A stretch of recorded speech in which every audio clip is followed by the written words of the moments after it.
What is going on, guys? Welcome back to another trade recap.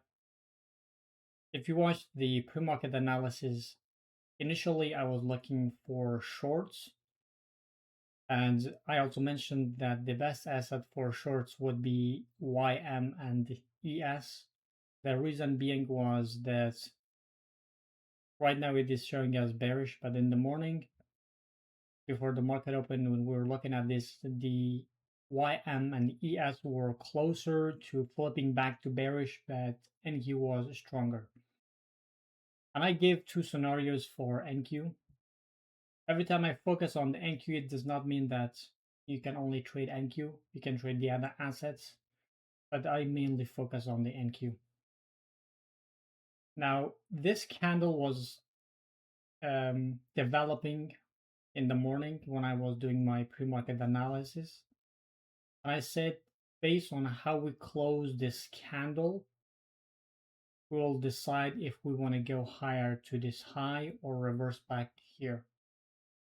Because the drawn liquidity was clear, this low, which is the current week's open, but does not have a wick. So that was a very strong drawn liquidity. And also I mentioned because we have a very decoupled market, it is going to be tough to find an entry. So what happened is after or at the market open, the market created a situation where even though the markets were not aligned and they were decoupled, still I found a trade that was very clear. And I will show you how did I come up with that trade, even though it did not align with the other assets. As you can see, this asset is going higher, this asset is going lower. It is very decoupled. So now let's focus on the NQ. So here I did not have any idea of if we want to close back below this gap to continue lower or going to displace it.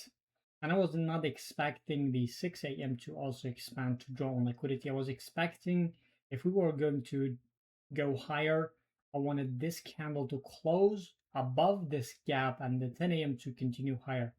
But the current candle ended up expanding at the market open, so I traded this candle to this high.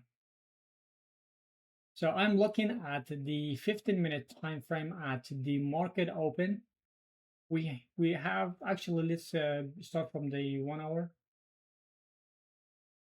The low of the 6 a.m. candle, as I mentioned in the morning, was already confirmed because this is the range from the London session, and then we have a order block plus a gap, and the 6 a.m. opens tapping into the gap and then closing as a C2. That is a swing confirming the low of 6 a.m.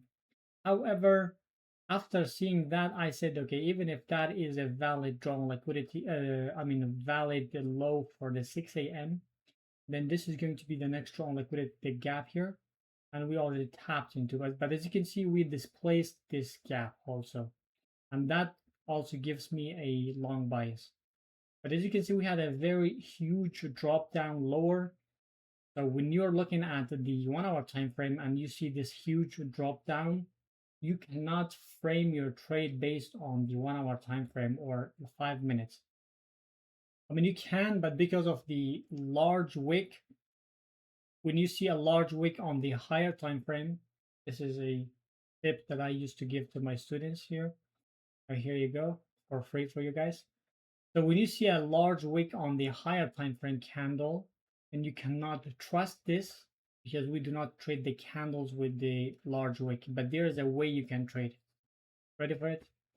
So when you see this, in this case, you drop down to the lower time frame. For example, here is 15 minutes.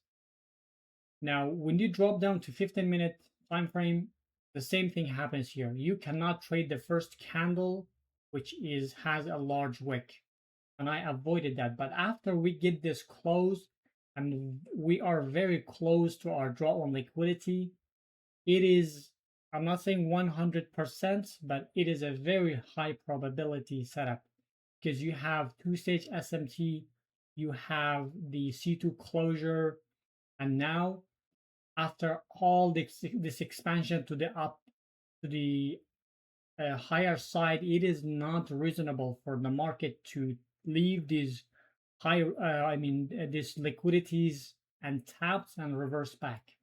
So after I see this huge and this nice close on the 15-minute, and also after we expand lower, this is also a order block, right? So this is a tap into a relevant low, which is SMT, and then we close above this candle, that becomes a 15-minute order block. Now what we need is, because we are looking at the 15-minute time frame, we're going to drop down to the 1-minute time frame to find a 1-minute order block to enter and target this high.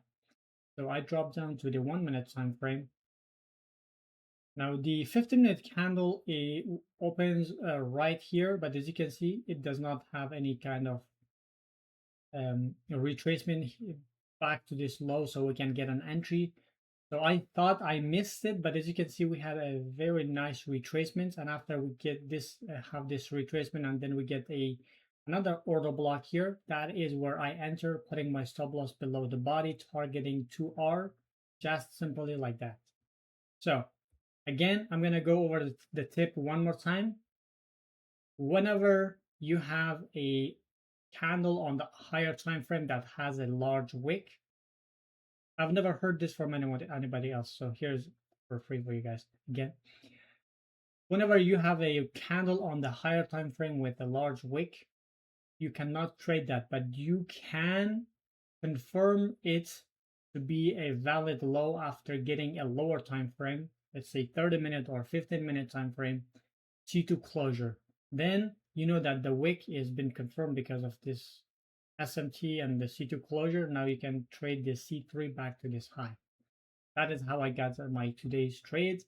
And even though the markets were pretty decoupled, but I still managed to get a trade. All right, guys.